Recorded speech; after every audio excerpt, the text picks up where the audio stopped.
run a group called March for England. We're the longest serving street protest English group in this country. Keep it short and keep it brief. We're soaking wet. The speaker previously said maybe this is the spark that set the country alight. The only spark that will set this country apart is the egos to stop attacking each group.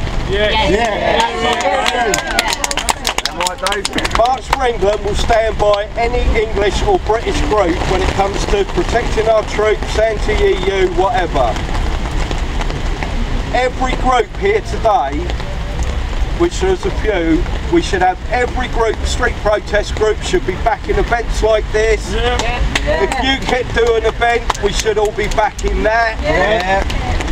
The English Democrats are doing one, March for England will turn up, I hope other people do. Too many people sit back, they want to be the leader of something, they've got their own little group, they'll attack me, they'll attack the EDL, they'll attack so-and-so with lies, etc. We all need to stand united, because the only chance we've got of not only winning England back, more importantly putting the great back in the Great Britain, is by all standing together. There's an old fella that are here today, they've got my absolute respect. They were at the Gert Wilders do, they were in Luton, they turn up everywhere. Let's hear it for them, come on! I won't hold you any longer. Like I say, the only way we're going to do it is all stand united. Ignore the egos, ignore the crap you read on the internet. We all stand united, we've got a chance. Strength in unity, yeah? British Patriots, and that's what we are. All it is. Right, so we're going to the pub now. So around Dave. Yeah, I'll do it if you want. Why are you here? Hi, Cliff Dixon English Democrats. Hello there. Hello there. Well, nice to see everybody here for a nice sunny English summer. Yeah. For those who don't know me, I'm Cliff Dixon from the English Democrats London branch. For those who do, some of my colleagues will be selling earplugs, £1.50, going to my retirement fund. We're all here today, obviously, because we've had enough. Our troops are just being left without the proper equipment. Absolutely. We've got money going out of this country. I mean, the amounts are phenomenal. My grandfather fought in the Western Desert at El Alamein. He fought at Monte Cassino alongside some of the most valiant men in the history of this country. He was one of the first of the British Army on the ground at Belsenbergen. And I believe what we're seeing at the moment in this country would make him turn in his grave. Oh, yeah. We've got our guys fighting out in Afghanistan, they're having to buy their own boots. Disgusting, isn't it? It's just, what can you say? We've got defence cuts. All of a sudden they're saying £9 billion worth of defence cuts, but David Cameron has sent the RAF into Libya. It's just unbelievable, absolutely unbelievable. In the same month that he's done that, we're told that the 300-year-old Coldstream Guards Regiment is going to be axed because they can't afford it. And yet at the same time, we're told by Nick Clegg that foreign aid will go up from £9 billion this year to £12 billion in 3 years' time. We're giving £7 billion in a bailout to Ireland, and yet £7 billion is being taken out of the benefit system in this country for our own disabled and our own elderly and our own sick. And it's not right. It's absolutely not right. And where's this foreign aid go? India. You've got India, China, Pakistan.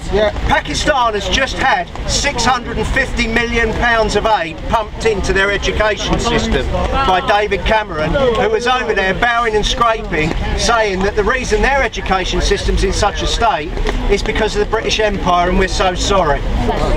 What an absolute load of rubbish. 650 million going to Pakistan, but their defence budget has just gone up by 1.5 billion. In this country we've got primary school kids, a third of which, according to the press, can't read or write properly. So that 650 million should educate our children. Our children can then get on, put this country back to where it needs to be, help to cut our deficit.